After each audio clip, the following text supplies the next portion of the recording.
I don't care about the Republican primary.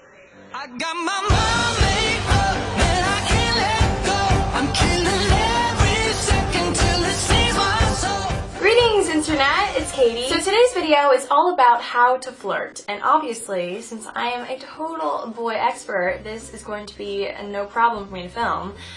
Kidding, I'm actually not a boy expert. I have just failed epically at flirting so many times that I feel like I have some sort of an idea on how to flirt because, you know, I've learned how not to flirt, so I figured, hey, why not? Honestly, judging by the movies and TV shows nowadays, it seems like it would be super duper easy to, you know, get your flirt on.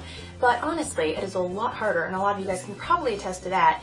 It is a lot harder than it looks. So first and foremost, you want to make sure that you're very casual and laid back and don't put all of your time and effort into flirting with this boy or girl because, alright, as cliched as it sounds, there are many, many fish in the sea. And if one person doesn't work out, then there's so many more, and in the big scheme of things, that one failed romance doesn't really matter. So don't get too worked up about it and just be very casual and easygoing with it because, you know, we're teenagers and we have so much more time to figure out what we're doing with our lives and who we're marrying and all that stuff. So don't worry about it too much. And that's very important to keep in mind because I've definitely gotten a little bit too roped into guys in the past. Cough cough, written love letters. I did that. I know. I'm really embarrassed. Number 2, when you are physically talking to the guy. I really suck at like internet flirting or texting flirting. I just, you know, whatever, I suck. So in-person flirting is a lot easier for me. I like flirting in person with people because you can tell whether they're interested or not just by their body language and that sort of stuff. So when you're flirting in person, here are some general guidelines that I have. Number 1, don't talk about yourself too much. People love talking about themselves, you know, as kind of self-centered as it seems, but it's true because if there's anything you know more than anything else, it's about yourself. So if you're talking to a guy, ask him a lot of questions about himself. That being said, don't pull a talk show Ellen DeGeneres or whatever and ask them, you know, rapid fire questions about themselves. You want to throw in some things about yourself as well. You know, find common interests. If you guys have something in common, you know, build off of that. So definitely don't make the conversation one-sided in which you just spew your guts and be like, oh, I'm so great, I'm so awesome, blah, blah, blah, hair flip, you know, don't do that. That's pretty bad. Number 2 is eye contact. And a lot of people, including myself, have a problem with this. And growing up, I always had a problem making eye contact with people because it's like they can see into my soul or something, you know? I get really, like, antsy about that. Eye contact's really important because when you look at the guy, first of all, you can do little, you know, like eyebrow raises and whatnot to be more flirty in that sense. But when you give the guy, like, your full attention, it makes him feel good. And also, if you have some banging eyes, that'll help you out. That category. But anyway, eye contact in all elements of life, not just flirting, is very important. So number 3, which kind of relates back to number 1 and can be done via texting if that's more your forte, or in person like it's mine, and that is complimenting. Complimenting is the way to a guy's heart, honestly, in certain aspects. So at our last YouTube beauty convention, my friend Lexi, who you guys probably know, Beauty Rush 315, Lexi Lombard, whatever you want to call her, this is purely a tip that she taught me. Basically, there was a really cute boy there. I believe he was like a model or something, who knows, but anyway, very cute boy. And Lexi, this is the way that she walked on up to him and started a conversation and introduced herself, that sort of deal. Basically, he was wearing a really cool pair of sunglasses that were like wooden or something. I don't really know. She told me this afterwards and the details kind of escaped me, but I'm pretty sure they were like a cool pair of sunglasses or something. So she walks on up to this guy and says, hey, like, I really love those glasses. Where'd you get them from? You know, blah, blah, blah, blah, blah. Goes on with the whole conversation and walks away with a Twitter follow. So I'm just saying, it works, okay? That being said, there definitely is a right and wrong way to compliment people, because if you come on too strong, like I said earlier, it can really be scary for a guy. So you don't want to be like, oh my god, I love your hair, I love your eyes, I love your lips, I love your abs. You want to weave the compliments into your conversation. Guys also like being told that they are fun to talk to. So I guess to dial back the physical compliments and go for more the intellectual compliments, because, I mean, if it's a really cute boy, he's probably told or thinks all the time that he's attractive in some cases, so you want to go for the things that he might not think are attractive and tell him that they are attractive. Does that make sense? But anyway, I like complimenting people for their personalities because it's heard less often. Tip number 4, which I think is by far the most important tip that I follow, is to tease the guy. That being said, you want to make sure it's a lighthearted sort of teasing. You don't want to be too forward with your teasing to the point that you're like bullying this guy, because that would not be very smart. When I was younger, my mom always told me like if boys were mean to me, that meant that they liked me, and the same goes for girls. So you don't want to be too sugary sweet in your flirting and, you know, just load on the compliments, load on just, I don't know, loving this guy right off the bat. Then he'll get a little scared, first of all. Second of all, he'll feel like he doesn't really need to work for you, and you'll always be there, so he'll put you on the back burner and move on to someone who he has to work for.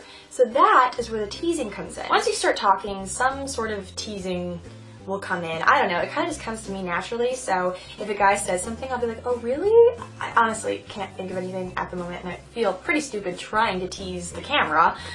Obviously, teasing is very important, but you don't want to tease too much, because then it gets a little bit hostile.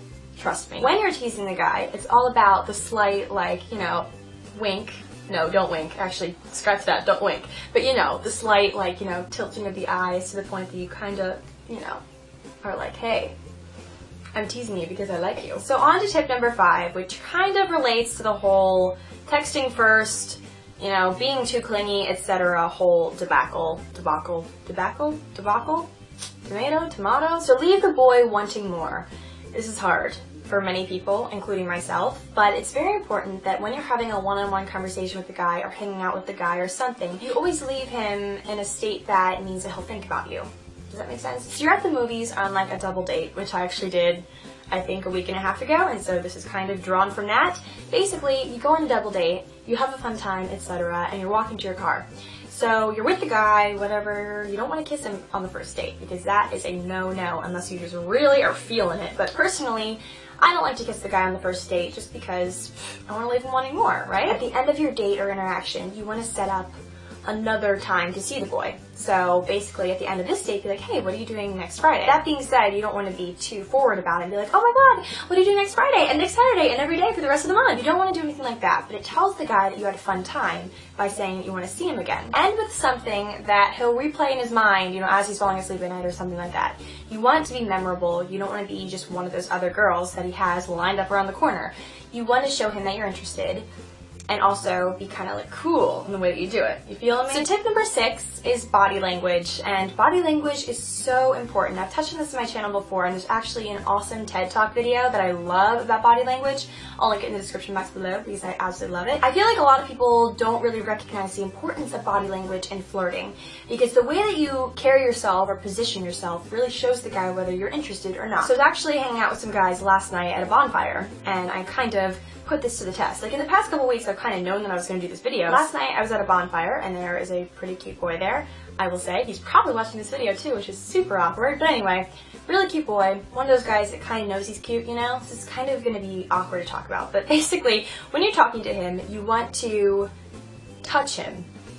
Does that sound weird? I guess probably. You want to keep your posture very open when you're talking to a guy. You don't want to cross your arms or, you know, hunch your shoulders or anything. Accidentally brush arms or, you know, walk a little closer to him than you normally would if you were just acquaintances. You feeling me? Breaking the touch barrier is very important because it shows that you are comfortable with the guy, and comfort is key. Basically, tip number 7 is use your features to your advantage. And I'm not saying, hey, push your boobs up to your neck. That's definitely going to help, because that's not going to attract the right kind of boys, in my opinion. Personally, I'll do the whole, you know, eye flirtationship. So like in the middle of class, I'll look across the room and, you know, kind of look at the guy, he looks at me, I look away, you know, very, very tried and true sort of flirtationship deal. And, you know, whether it's biting your lip or little things like that, using your features, your facial features especially, to your advantage will really help. So the very last tip that I will offer, which I feel like probably should have been at the beginning of the video, but I guess it's poor planning on my part, is to initiate conversations. And as easy as it sounds, it's not very easy. A lot of you guys probably know that. But the guy will really appreciate it if you walk up to him and say, hey, I'm Katie, nice to meet you. Or be like, hey, so-and-so, how's it going? Or, you know, something like that. And honestly, we as girls look too far into things. Just going up to talk to a guy, I mean, that's our God-given right of speech. Like, it's not getting to be seen as like, oh my god, that girl's so weird, she's coming up and talking to me. Like, if anything, the guy will just see it as a kind gesture and not a flirtationship. The guy probably will recognize that it's hard to do that and say, hey, this girl's probably really into me because she started a conversation with me. So definitely make it your mission to be better at starting conversations. It's definitely one of my daily struggles and I work on it every day. But it's very important to do that, and I feel like that is one of the most important tips, is to just start conversations, because you never know where they could lead. Alright, so I think that's it for this flirting tips video. Hope you guys enjoyed, and I'll talk to you guys all in my next video. Bye!